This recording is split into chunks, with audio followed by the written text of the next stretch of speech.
30 years ago, Young Living was in its infancy, and many of the blends you love now were only dreams. There are just a few people with us today that remember those times of formulation and struggle, and one of them is here to tell his story. We're going to crack open a time capsule of memories with a man that has dedicated 30 years to the purpose of Young Living. Hello and welcome to Young Living's podcast, The Wild Drop. My name is Jacob Young, your host. Young Living is the world leader in producing and distributing premium essential oils, and this podcast will provide you with drops of information about Young Living, including stories, history, product information, lots of little fun facts, and even more. Not for the first time and not for the last, we have Rex Kidman on the podcast today. And it's a very special day for Rex Kidman because just recently, Rex Kidman celebrated his 30th anniversary with Young Living.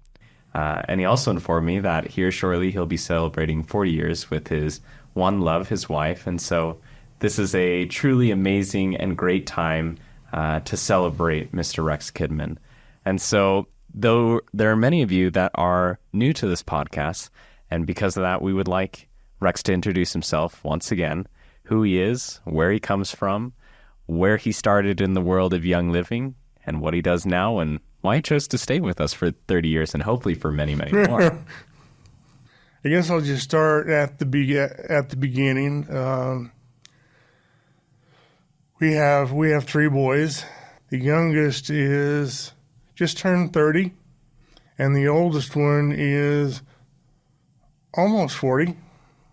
So that makes me about 45, for those of you that are terrible with math. No, just kidding. I just actually recently in December, had my birthday, which for 62. But the reason why I say 45 is I can still shoot a gun. I can still do push-ups. I can still hike in the mountains. I can still snowmobile. I can still do the things that make me feel young. And so in my mind, I feel like that 45 is a good place to stay. I think it's a great place to stay. Even though when I'm riding my four-wheeler, at the end of the day, I not only not feel like I'm 62, I feel like I'm 162. But getting back to how all this began, I was in my early 30s, and I just recently graduated from Utah State with a bachelor's degree in business information systems, which, for those of you that don't know that fancy term, is basically the business side of computers on the application side. And the first manager that I had was a really good manager. Really good guy. Well, the second manager, not so much. And we butted heads a lot. And so I remember having a conversation with my wife one night, and I was not happy with where I was at. And she just, out of nowhere, she says, well, if you don't like your job, quit.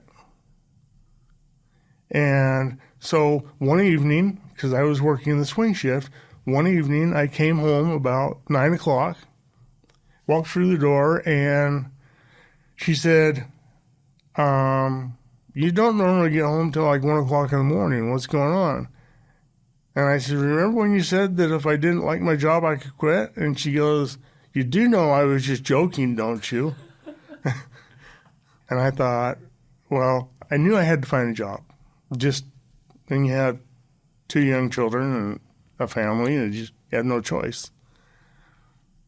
And so I thought, well, the quickest chance I have is to sign up with a temporary agency, job agency. There's a company in Riverton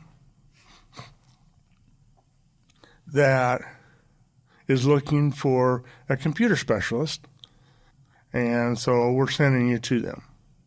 That's fair enough. So that was when I walked in the door. I didn't even know what Young Living essential oils was. And I was sitting up in the front office. I was taking orders and doing computer stuff. And I was just my first initial introduction to Gary Young was, okay, he reminded me a lot of my father. Just the way that he acted, the way he treated people, the way he was very one-on-one. He was very, he wanted to see the whites of the eyes. He wanted to shake your hand. He just wanted to talk to you, to get to know you. And then one day, about 6 months into it, he pulled me into his office, which,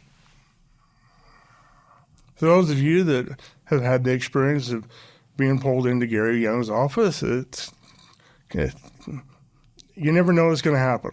It's a lot of mixed emotions that can happen all at once. Yes. He says, I think you bit off more than you can chew. And he says, I think you're in the wrong place, to be honest with you. He says, I know that I want to keep you as an employee. I just don't know where I want to put you. So he says, just keep on doing what you do, and we'll figure it out. Well, about 2 weeks later, he walked up to me, tapped me on the shoulder, and said, follow me. We walked back into the lab. We didn't go into a lot of conversation or anything.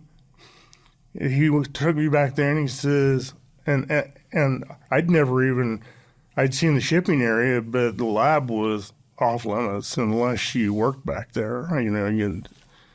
I was just kind of blown away and overwhelmed by. And it was just in the front part of it. As you went through the back part, that was where all the oils were, in there, the quart bottles and the gallon bottles. And he says, I would like you to make Joy for me. And so he hands me the formula for it. And tells me how he wants it done. I won't go into that because it's proprietary, confidential information. And I like my paycheck. This is why we love you, Rex. You're good at keeping secrets. And so as I was getting ready to make it, I kept on going over and over and over this set of instructions.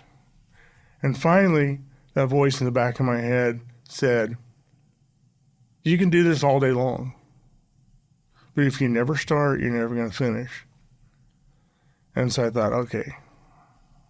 I said, what's the worst that can happen? I said, my luck, something will happen, I'll mess it up, and that'll be the end of it. And to say that I was nervous, you would not want to check my pulse at this point in time, or you would have called the ambulance, I swear. I was just in a mess. As I began to make Joy,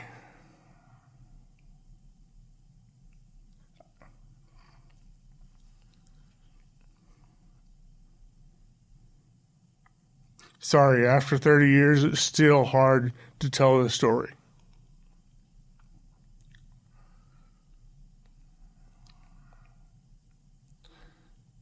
But after I hit about the third or fourth oil, I noticed something was happening. Number one, I felt that I was starting to relax, which allowed me to start actually consciously smell the oils. And I realized they smelled pretty darn good. And as I continued going through the process, I got about 3/4 of the way through, and I noticed that as I began to pour the oils in one at a time, I really enjoyed the smell of them. And the natural response to that was I wanted close up and personal. And so as I would take off the lid, just an instinct. By the time I finished with the blend, and one of the principles that Gary taught all the years that he was alive was that one of the beauties of a blend is that the sum is greater than the individual parts. There's a point in the blend where the single oils turn into a blend. And the only word that comes to my mind at that part of the process is magical. And whenever that happens,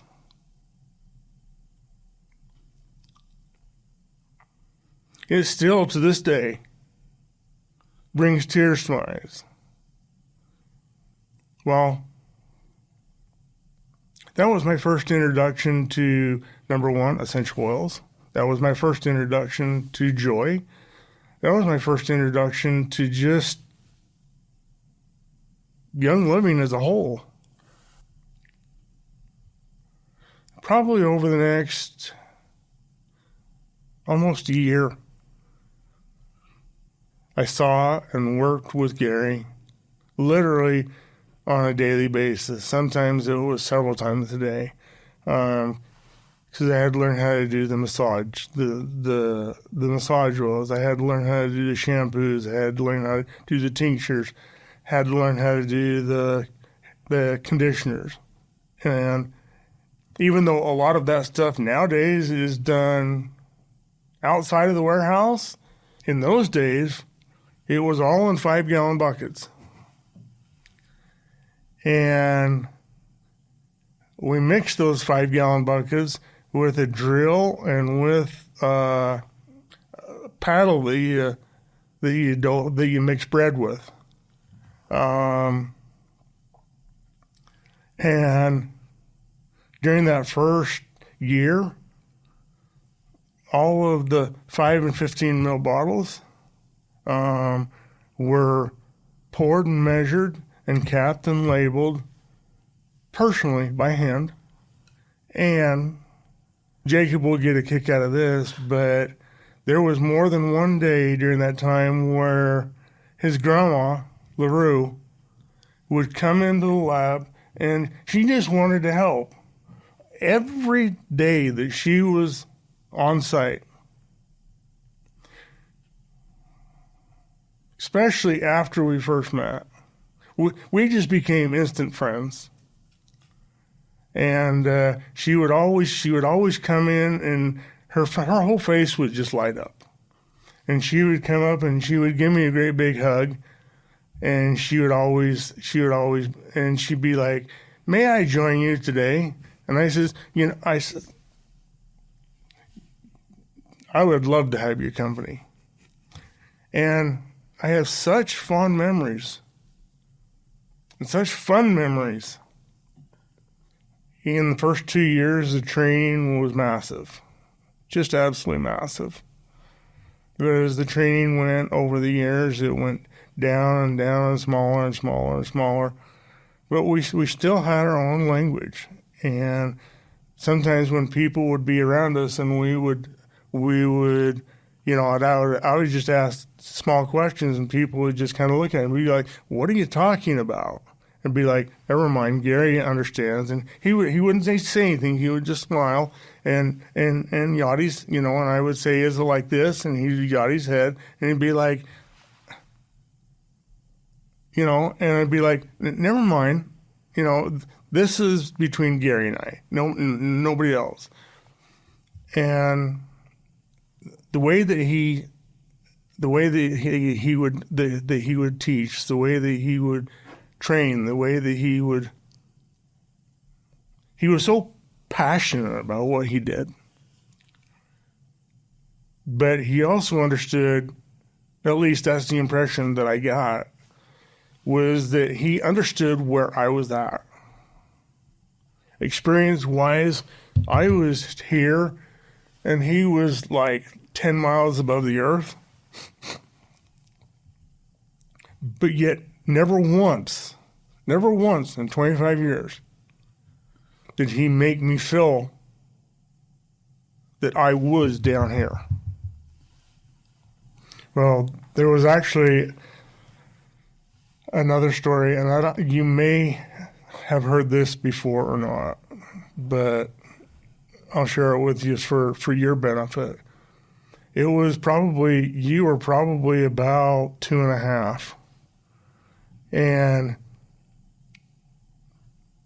someday when you have children, you'll understand when you have a 2-year-old, their favorite thing to do when they're being held by their father is to pull their ears and pull their nose and pull their lips and just, and if you have hair, it makes it even more fun because they're just, it's like they're in Disneyland, but their dad's right in their face.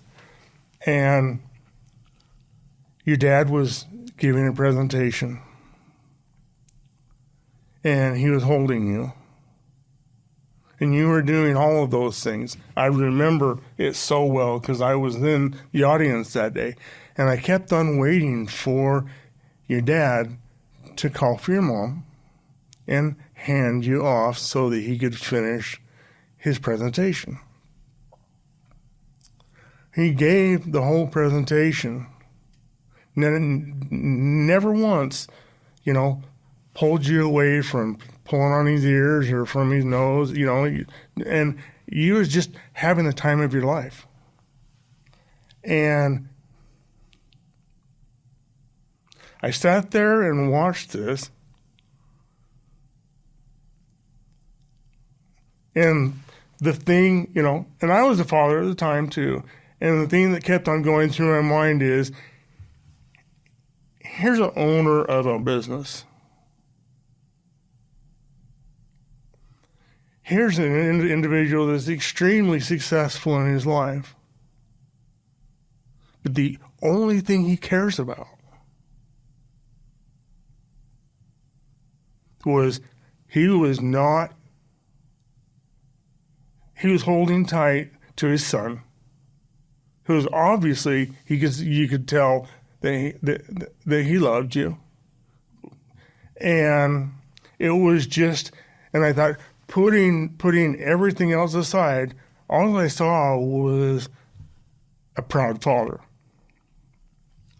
And he got a standing ovation, not only from the group, but, from me as well. And I thought, all those years that I was in there with Gary when we would be in the lab together, that same feeling, that same spirit was always there.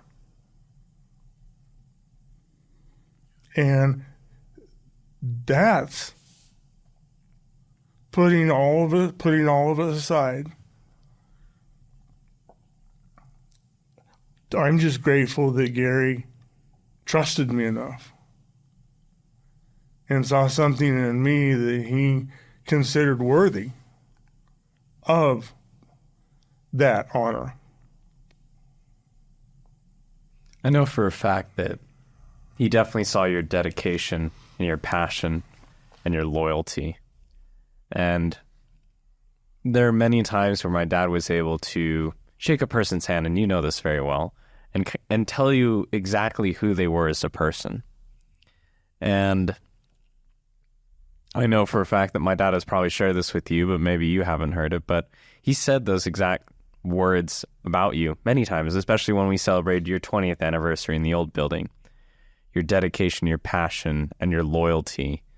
Not just the loyalty to the company, but the loyalty to your craft, to your family, to your success, and to your excellence in all that you do. You're a perfectionist in so many different ways, and you don't settle for, oh, it's good enough. The amount of revisions that you make on a blend to make sure that it is perfectly crafted as a master formulator would was something that my dad truly appreciated most about you. And my dad was someone that didn't settle for, oh, it's good enough. He settled for the best. And that's exactly what you do as well. And I appreciate you sharing what my dad shared with you so we can keep going on and keep moving forward with formulation and blending and everything that we do here. Because to many, they don't understand the true science and the true craftsmanship of what blending a blend actually is. And the next time that we have you on, we'll have to share the story of why blends are made the way that they are. Because just kind of to give you a little teaser of what to expect for the next episode when we bring Rex back on, and I'd love Rex to share this story on the next podcast, was when Young Living started to get bigger, more people started to join the research and development team. And one gentleman was very frustrated by the organization and the steps of process of how blends were made. And he was most frustrated that these steps that my dad had written out to make a blend were, in a way, not very, very good when it came to time. They took too long. It wasn't efficient in his mind. And so Rex wanted to kind of show him why it has to be blended the way that it's blended. So you'll have to tune in for the next podcast when we bring Rex back to understand why our blends are made the way that they are and why they can't be replicated.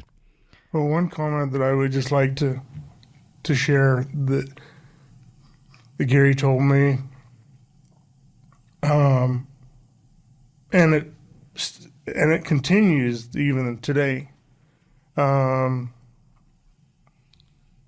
He said, bottom line, he says, whether it's a blend that you do or whether it's a twig that you do for me, he says, be proud of your work. And he says, if it's not right, he says, you'll know. And he says, fix it. And he says, don't bring it up to me until you can walk out of that door. Because every time, the first thing that Gary would ask me is, are you happy with it?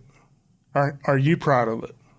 And he says, if you can't answer that yes, then he says, I don't want to see your face. He says, not in a bad way, but he says, and every blend that I've done since Gary has passed, there's been one common denominator, and in the beginning, it was frustrating to me because I didn't know and I didn't understand. And Gary's still a great teacher. I will say that. We're still learning lots from him. Yes. And one thing that I had learned is every blend that I have been involved in, there's a point, and I always hit a plateau. Well, for a formulator, that's a frustrating time. It happened to Gary. And I would always, and what I had to learn was that as I tried to force the answer, it was just outside of my grasp, and it was just so frustrating. And so what I had to just basically learn is when I get to a point where I would hit the plateau, I would stop, and I would start working on something else and just kind of put it on the back burner. And Sometimes it happens when I'm driving to work. Sometimes I'm in the shower. Sometimes it's in the middle of the night. Sometimes, but I'm always doing something else. And my mind is not focused on this. And all of a sudden, out of nowhere, an oil will pop into my head. There is one last thing I would like to say. Please. And this is not my words. This is coming from Gary. He made the blends, my friends, for you, for all of us. And when they sit on the shelf with a cap on, what's the fun of that? Yes, there are some treasures that we have, and I have a few of those myself. But Gary shared time and time and time. It was his loving plea to everybody. If you haven't smelled abundance, if you haven't smelled Shutron, if you haven't smelled clarity, the list goes on and on and on and on. There's over 150 blends. One of the joys that we have in this business is sharing with people. You can't share your love for abundance if you've never opened a bottle of abundance. Just pure and simple. Abundance and Shutron are two of my personal favorites. I call them, I wear them interchangeably when I go out with a date with my wife. I love the smell of abundance. I love the smell of Shutron. But Gary made those blends. He wanted them to bless your lives. He wanted them to give you a reason to get out of bed in the morning, to go and just enjoy life, as he put it, and to live life to the fullest, which there's no better example that I know of than living life to the fullest than Gary Young. So if there's a blend that you haven't used, if there's a blend that you haven't smelled, order it, put it in your portfolio, enjoy it every day. That's why he made the blends. That's why I continue to make the blends. That's why Jacob makes the blends, the Jacob and Kate line. And when I say that, I go back 30 years to Joy. Joy was introduced me to a world that I didn't know anything about. But the greatest blessing of Joy in my life was it touched my heart.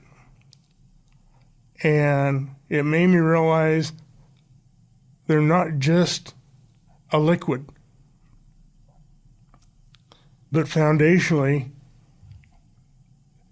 God created those plants, and he created them for our use and for our benefit. The oils are just a direct result of the harvesting and the distillation of that. And so we're literally getting indirect, direct result of what God intended us to have. How much? You can't ask for anything better than that. So, thank you, Gary. God bless you. Rest in peace. But for the rest of us that are here to continue to honor and celebrate, what he left, I will say face to face to you, Jacob, and to your family, as long as you guys fight, I will be right beside you fighting. So I'm not going anywhere. We appreciate that, Rex, and we'll continue to fight the fight. Because we're in the business of helping people, and we do what we do because we love what we do. And I certainly wouldn't change it for anything else. So I found my purpose, and I found my why. Same as you, and same as everybody else here. And truly appreciate your time. And like I've said before, just your passion, your dedication, and I think just your empathy with everything that you do as well. And so This is great and very exciting, and super happy that we're able to save a lot of stories so we can share them for next time. So till next time, thank you all so much for tuning in, and thank you, Rex, for all that you've done, and for 30 years, and to 30 more we go. It's an honor. Thank you, Jacob, for having me. And thank you for tuning into this episode of The Wild Drop. Remember, you can listen on iTunes, Spotify, on YouTube, and our website at www.youngliving.com. Don't forget to oil up Young Living family. This is Jacob Young, dropping out. Take care.